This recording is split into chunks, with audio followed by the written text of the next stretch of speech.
In today's video, I'm going to show you guys how to make your own drum kits from scratch. I'm going to show you guys how to make kicks, 808s, how to layer. Let's talk about the very first thing you should do. Identify your sound.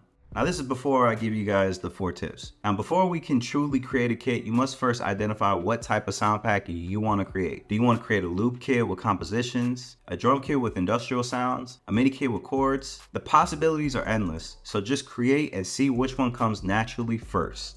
Now step 1, unique sound design. This often takes a couple days, weeks, and even months to create unique sounds. For me, this is the stage that takes forever because I'm constantly experimenting and trying new things. I even went to various studios in LA to record some iconic synths for a couple exciting kits that I'm dropping on my site, The Sound Gallery soon. Just that alone should tell you how far I'm willing to go to create a quality product for people. So I'm gonna show you guys how to make a kick in an 808 the easiest way I know how. So to make a kick in an 808, I use a VST called Kick 2. Now don't worry if you don't have Kick 2. I mean, I only have a trial version on my Mac, so I'm kind of finessing it right now just to show you guys. So first I'm gonna show you guys how to make an 808 because I feel like that one's like easier. First thing you're gonna wanna do is mute click and mute the EQ gain. So this is the sound.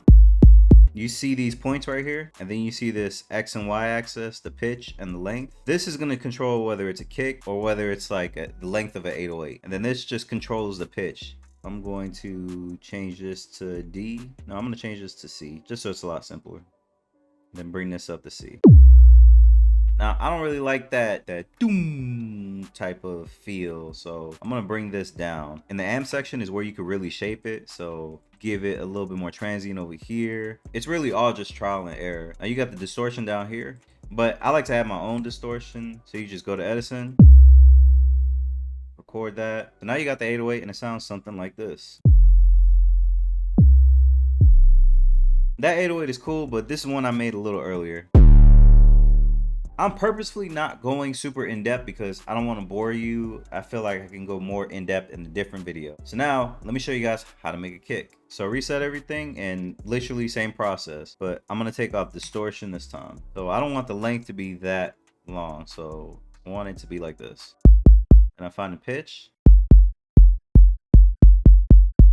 and then adjust the amp.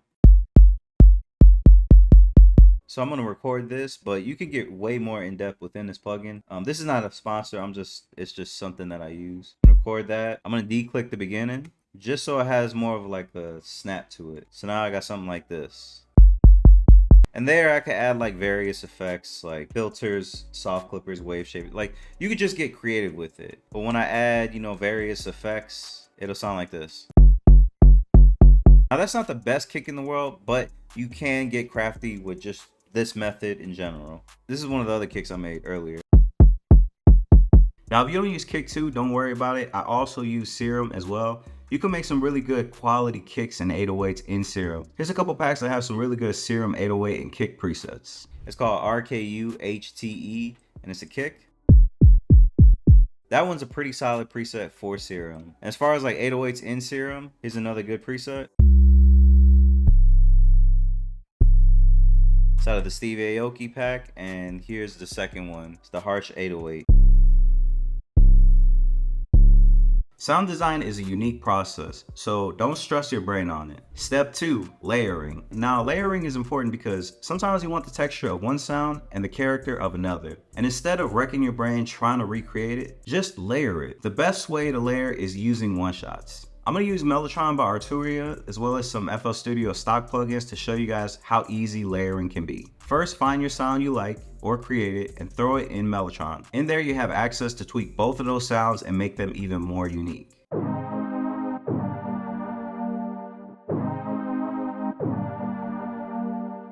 Another way to layer sounds is using the Layers VST if you don't have Mellotron, which you should because it's on Splice's rent-to-own and it's amazing, and I highly recommend that you go pick that up. All you got to do is drag your one-shots, adjust the ADSR settings, and then highlight both of them. And go back into the Layers VST and hit Set Children. Now you'll have something like this.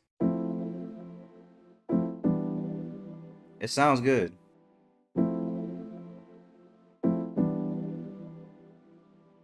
And it's just as simple as that.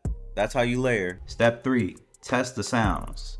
This one is easy, but it's a crucial step because if you can't even use your sounds, how do you expect anyone else to use them? The best thing you could do is put them to the test. So ask yourself, do these sounds sound good in headphones? What about on MacBook speakers? What about on regular PC speakers? How about iPods if you have one? Or even Beats headphones? These are things that it's gonna make you go back to the sound design process and weed out the good from the bad. You can fine tune the good ones and boom, you're only coming with high quality stuff. Trust me, if you're not coming with high quality stuff, I wouldn't even bother. Step 4, labeling. Now this is the simplest step, but it's one that I feel like I need to talk about. Please don't name your sounds in your kit kick 1, hi-hat 2, 808 5. This makes me so angry every time I buy a kit because I have a ton of beats that use sounds like that, and almost every time I reopen that project file, I just see a ton of sounds that aren't the ones that I use. So I gotta find it and then reload it again, and it takes forever. So I usually have to relabel them. And as a person that buys a ton of people's kits, I hate that shit. So label them something like this. For loop kits and samples, I want you to format it like this, so that if someone gets a placement with one of your samples, they can identify you and contact you easier instead of not putting it out because you decided to be mysterious and not correctly label your stuff. And please add the key and the BPM. I've seen so much fire get passed up because people didn't want to figure out the key and the BPM because it wasn't labeled. You should make it extremely easy for people to use. Now I know it sounds lazy and all if somebody can't find the key or the BPM, but you'd be surprised. And from my experience, I just came back from LA like not too long ago, and being in these sessions, I realized like convenience is the thing no matter what. You want to make it as easy as possible for everybody. And in those situations, sometimes you gotta be fast and sometimes people don't want to figure things out. That's just how it is in those situations. So label yourself correctly. Now that's barely even touching the surface. I would show you something more in depth, but I'll drop a more in-depth YouTube video on my own YouTube channel, which you should subscribe to right here, as well as follow me all on my outlets because I got a lot of great stuff in the works. Definitely check out my resources video and check out Kalen Ellis's video. It's recent. He definitely covered a couple things that I didn't cover as far as creating your own kits. So with that being said, my name is Isaac Duarte. Oh my gosh, I got so much cooking up. It's unbelievable. And I can't wait to share it with you guys. So I'll see you guys then.